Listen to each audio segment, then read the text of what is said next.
네, 이제 다시 또 올 하반기 시장 전망에 대해서 여러분에게 좋은 말씀 주실 분을 스튜디오에 모셨습니다. 코토백 자산운용의 조홍래 대표님을 스튜디오에 모셨습니다. 대표님 안녕하십니까? 네, 안녕하세요. 네. 자, 방금 전에 타이틀 나왔습니다만 이제 금년 하반기는 정말 중요한 타임이 오는 것 같습니다. 오늘 종합주가 지수는 3,300을 돌파했고 이제 새로운 시장이 열릴 것 같은데요. 아무래도 우리 시장을 보려면 또 미국을 무시할 수가 없기 때문에요. 지난주 FRB가 약간은 매파적 입장을 발표했음에도 불구하고 요즘 미국 증시 계속 상승세 이어가고 있지 않습니까? 그래서 또 오늘 우리 시장도 3,300을 돌파를 했는데 최근에 이 그 어떤 금리 인상, 즉 긴축의 우려가 있음에도 불구하고 강해지는 이 시장 한번 어떻게 보시는지 진단 부탁드립니다. 네, 뭐 말씀 주신 대로 이제 6월에 접어들면서 미 연준의 정책 변화 가능성을 둘러싸고 뭐 시장이 등락이 계속 거듭되고 있습니다. 네. 그렇지만 아시다시피 어저께도 이제 미국의 주요 지수가 뭐 사상 최고치를 경신했는데요. 그렇죠. 결국에는 등락은 거듭될지언정 뭐 상승세 추세는 유지가 되고 있다 이렇게 바라볼 수 있겠습니다. 저희 그 6월 초 방송에 나와서 말씀을 드렸었는데요. 이제 5월에는 세린메이, 5월에는 팔고 떠나라. 6월에도 뭐 통계적으로 봤을 때 6월은 전통적으로 좋지 않았다라는 이유를 바탕으로 네. 시장을 걱정하시는 분들이 많이 계셨는데 당시에도 종합적인 데이터를 분석했을 때 쿼터백은 긍정 신호를 드린다 이렇게 말씀드린 적이 있습니다. 그렇죠. 결국에는 뭐 계절적인 패턴이나 아니면 좀 근거가 취약한 막연한 우려보다는 확인 가능한 팩트를 체크하면서 대응하는 게 중요할 것 같습니다. 네. 저희가 지금 현재 분석하고 있는 데이터 상으로는 경제 지표 그리고 기업에 관련된 이익들 매우 견조합니다. 그래서 현재 시장의 모습은 위험은 굉장히 낮은 가운데 안정적인 펀더멘털이 시장을 뒷받침하고 있는 구간이 이어지고 있다라고 보고 있고요. 물론 이제 하반기에 가면서 계속해서 미국의 테이퍼링이 언제 개시되는지, 그다음에 이제 점도표를 비롯해서 금리 인상 시점이 빨라지는 건 아닌지, 네. 뭐 이런 우려들이 불거질 때마다 시장은 조금씩 지수를 끌어내릴 수는 있습니다. 그렇지만 보신 것처럼 증시 자체는 걱정의 벽을 타고 올라가면서 계속해서 펀더멘털을 반영하면서 상승 추세에 이어갈 것으로 좀 전망을 하고 있습니다. 네, 정말 참 옳으신 말씀 같아요. 지난 시간에 나오셔서도 분명히 굉장히 요동이 클 것이다. 그러나 상승 트렌드는 변화가 없을 것이다 말씀 주셨고요. 또 제가 하나 궁금한 게 있는데요. 인플레에 대한 우려를 분명히 FRB는 제시를 했어요. 그럼에도 불구하고 오히려 최근 들어 미국의 10년 만기 국채는 안정세를 보입니다. 어제는 또 1.5 밑으로 가서 1.49%에서 마감되는 그런 양상인데 이 부분은 어떻게 보십니까? 뭐 1차적으로 인플레에 대한 우려는 좀 진정이 된 것 같습니다. 네. 뭐 약간 의아하게 보시는 분들도 많이 계실 그러니까요. 거예요.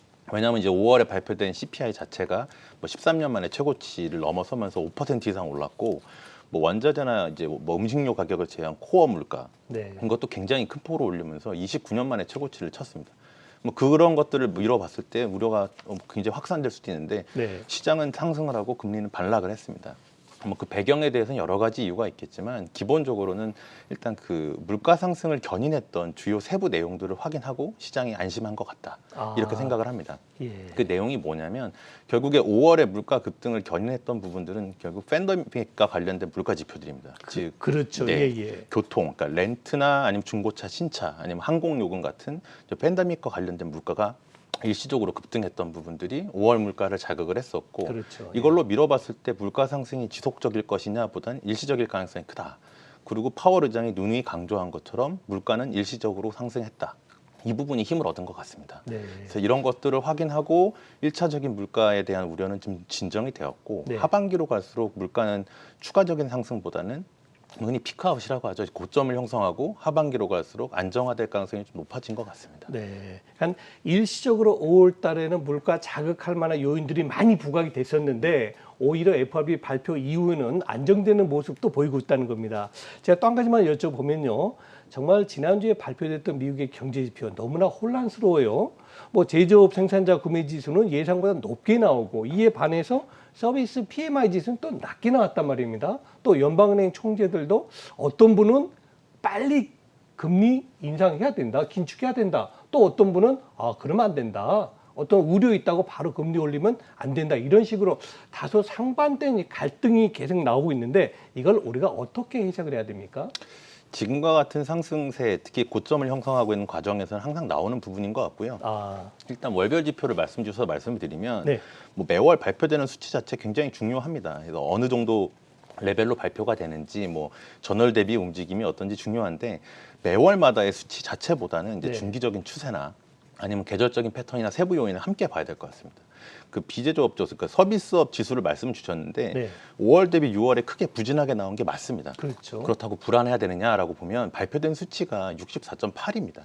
이게 어떤 얘기냐면 50을 기준으로 해서 50 이하인 경우에는 경기가 수축하고 있다. 그렇죠. 50 이상인 경우 경기가 확장기다라고 보고 있는데 네. 60 중반의 레벨을 기록했다는 건 굉장히 우호적인 수준이라고 그런 볼 수 거예요. 있겠고요. 요즘 들어 유럽이 미국보다 굉장히 좋다라는 얘기들을 하는데 네. 실제 발표된 유럽의 서비스업 지수 6월 수치는 50대입니다. 58.0 정도를 기록을 했는데 그걸로 미뤄봤을 때 미국은 워낙 좋았기 때문에 조금 둔화된 것이지 이게 네. 경기의 둔화를 의미하지는 않는다라고 해석할 수 있겠고요. 그 말씀 주신 것처럼 최근 같은 경우는 연준에서도 굉장히 신중하게 접근하고 있기 때문에 연준 의원들마다의 생각은 굉장히 다릅니다. 예. 그런 것들이 이제 점도표에도 굉장히 혼란스럽게 나타날 텐데 뭐 점도표도 사실은 참고 지표일 뿐이지 이 자체가 뭐 물가에 대한 가이드는 아니기 때문에 네. 뭐 그런 립 서비스 혹은 뭐 연준 의원들의 엇갈린 반응들에 대해서 이렇게 혼란스러워하시기보다는 중심적인 중기 트렌드를 한번 봐주시는 게 좋을 것 같습니다. 네, 그렇죠. 뭐 매월 나오는 지표에 너무나 일희일비하지 마시고 큰 트렌드를 잘 보시라는 그런 말씀으로 접수가 됩니다. 자, 그다음에 이제 국제 유가입니다. 사실 뭐 작년 3월달에 10달러 혹은 뭐 마이너스 이렇게 나온 유가가 최근 들어 이제 70달러 마지노라고 볼 수 있는 70달러 넘어서 이제 중반까지 갔고요. 조만간 80달러까지 간다는 그런 전망이 나오고 있습니다. 자, 이 부분 아무래도 국제 원유 가격 올라가면 여러 가지 산업에 좀 부작용도 있을 텐데요. 이것도 한번 짚어주십시오. 뭐 말씀 주신 것처럼 작년에 한때 선물이 마이너스까지 갔던 유가가 이제 80불을 바라보고 있습니다. 70불은 돌파를 했고요. 현재 상황으로는 80불 돌파가 유력하다는 게 컨센서스인 것 그렇죠. 같습니다. 예. 그렇다면 일단 현재 유가를 견인하는 게 무엇이냐를 먼저 봐야 될 것 같은데요. 예. 뭐 여러 가지 이유가 있겠지만 가장 기본적으로는 수급인 것 같습니다. 수급. 예, 결국 예. 수요와 공급인데 오펙 플러스 회의에서 나온 것처럼 공급적인 측면에서 봤을 때는 현재 기존에 있었던 감산의 그 합의 자체가 유지가 되고 있습니다. 아, 결국 공급은 안정적으로 흘러가고 있는데 경기가 회복기에 접어들면서 원유에 대한 수요가 확대가 됐습니다. 결국 수요 중심의 현재 시장의 모습이 나타나기 때문에 예. 원유 가격이 올라가고 있다 보고 네. 있고요. 현재 이제 미국의 드라이빙 시즌이 시작이 되고 현재와 같은 타이트한 수급이 이어질 경우 뭐 말씀하셨던 것처럼 80불 이상의 원유 가능할 것 같습니다. 네. 근데 이제 뭐 100불 이상의 원유 가격이 오고 아까 말씀 주신 것처럼 뭐 경제에 충격을 줄 만한 상황이 되느냐 그 부분에 대해서는 조심스럽지만 좀 아닐 거라는 생각을 하고 있습니다. 아, 이유는 이제 당장 7월 1일에 다시 오펙 플러스 회의가 예정되어 있는데요. 네. 일단 거기서도 지금 현재가 같은 높은 물가 유가에서는 감산에 대한 합의를 접고 증산에 나서려는 국가들이 나타날 수 있습니다. 아, 네, 거기다가 이제 미국과 이란의 핵 합의가 이루어질 경우에는 하반기에는 이란산 그 원유 수출이 재개가 될 수 있거든요. 그래서 그렇죠. 뭐 경제 주체들이 여러 가지들을 종합해서 고려하겠지만 네. 경제에 영향을 줄 만한 부정적인 이펙트를 줄 만한 유가 레벨로까지의 급상승은 사실은 좀 제한적이지 않을까 이렇게 생각을 하고 있습니다. 네. 어제 그제 보니까 그 이란의 강경파 대통령이 됐죠, 당선이. 네네. 네, 그거는 그렇게 큰 영향을 안 주겠죠. 참 외적인 요인이기 때문에요. 이미 뭐 예상됐던 상황이었기 그렇죠. 때문에 네. 예. 자, 이제 그러므로 국내로 한번 시각을 돌려보겠습니다. 어제도 또 이런 얘기를 하셨는데 이주열 한국은행 총재 금년에 금리 인상 가능성이 높다라고 언급을 했어요. 선미후한 먼저 미국이 움직이면 그다음에 우리 한국이 많이 따라갔었는데 오히려 지금 분위기로 봐서는 금년에는 어쩌면 미국 금리 인상이 없다 할지라도 우리가 올릴 수 있다는 가능성을 내비쳤지 않습니까? 이걸 어떻게 해석을 해야 됩니까? 참 이례적인 일일 수 있죠. 신흥국 입장에서 봤을 때. 근데 어제 뭐 말씀 주신 것처럼 연내 적절한 시점에는 통화 정책을 정상화시키겠다라는 의견을 밝혔기 때문에 네. 연내 금리 인상은 사실상 거의 내정되지 않았나 생각을 합니다. 근데 오늘 시장에서의 반응을 봤을 때도 그렇고 일단 왜 금리를 올리려고 하느냐에 대한 것을 봤을 때 팬데믹 이후에 우리나라 같은 경우는 수출 데이터도 그렇지만 경기 회복이 굉장히 빠르게 일어났습니다. 그래서 금리의 인상이 어쩔 수 없이 일어나는 뭐 물가를 통제하기 위해서나 환율을 방어하기 위해서 이런 부분들이 아니라 경기가 정상하게 되기 때문에 나타나는 금리 인상이면 네. 네거티브하게 볼만하지는 않다라고 생각을 하고 있고요. 특히나 이제 한은에서도 현 단계에서 한 번 혹은 두 번 정도의 인상이 긴축이라고 생각하진 않는다. 결국은 자기네들의 통화 정책은 여전히 뭐 완화적이다라는 표현을 했기 때문에 예. 금리 인상이 곧바로 증시나 환율 시장에 부정적인 영향을 주냐라고 보긴 좀 어려울 것 같습니다. 네. 오히려 정상화의 개념이라고 볼 수 있을 것 같습니다. 네. 자, 이제 어쩌면 바로 이 시간을 위해서 제가 그동안 여러 가지 밖의 요인을 여쭤봤던 것 같습니다. 자, 대표님, 그럼 이제 3,300 넘어섰습니다. 다음 주부터 7월입니다. 올 하반기 우리 개인 투자가들이, 동학 개미들이 성공 투자를 하시기 위해서는 꼭 염두에 두셔야 될 요인들, 어떤 부분인지 조언 부탁드리겠습니다. 굉장히 어려운 부분인 것 같습니다. 그렇지만 뭐 저희가 아까도 말씀드린 확인할 수 있는 팩트들에 대한 네. 체크들 반드시 해야 되는데 일단 7월 1일에 있는 원유의 그 관련된 그 오펙 플러스 회의 지켜보셔야 될 것 같고요. 예. 아까 경제 지표 말씀 주셨는데 월말 월초에 굉장히 중요한 지표들이 많이 발표가 예정돼 있습니다. 그렇죠. 예. 그래서 한국의 수출, 미국과 중국의 PMI, 미국의 고용 지표들, 그래서 이런 것들을 통해서 뭘 봐야 되냐면 정말로 경기가 둔화세가 나타나고 있는가, 네. 그리고 아니면 경기가 너무 뜨거워져서 미국의 고용이 너무 잘 나와서 미 연준이 생각보다 금리 인상 시점을 땡기지 않을까 하는 이런 매크로적인 부분들을 함께 봐주시면 좋을 것 같고요.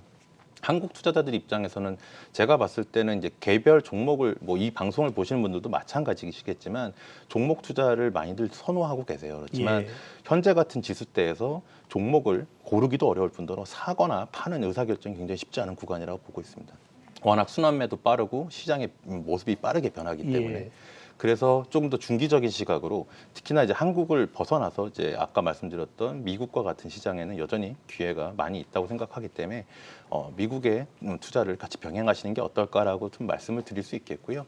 만약에 그 한국에서의 투자를 뭐 계속 생각을 하신다면 시총 상위주 아니면 네. 아까 말씀 주신 걸 인상 깊게 들었는데 실적이 담보돼서 하락의 가능성이 굉장히 좀 탄탄하게 막혀져 있는 종목들 위주로 선별해서 투자하시는 것이 중요할 것 같습니다. 네. 무엇보다 작년에 새로 투자를 시작하신 분들이 많이 계신데 기대 수익률 자체가 굉장히 높습니다. 그런 부분들을 많이 낮춰놓으셔서 본인만의 좀 기대 수익률 레벨을 정해놓으셔서 조금 더 짧게 수익을 확보하시면서 대응하시는 게 좀 필요한 구간이지 않을까 생각합니다. 네, 정말 제가 너무나 공감되는 그런 말씀을 많이 해주셨습니다. 정말 우리가 너무 일희일비하지 말고 어떤 지표 나와서 주가 빠진다고 해서 막 같이 덩달아 팔고 이러지 말고 정말 좋은 회사를 좋은 시점에서 들어가고 항상 대비하는 자세를 갖추라는 그런 말씀이셨습니다. 네, 지금까지 코토백 자산운용의 조홍래 대표님이셨습니다. 대표님 감사합니다. 감사합니다.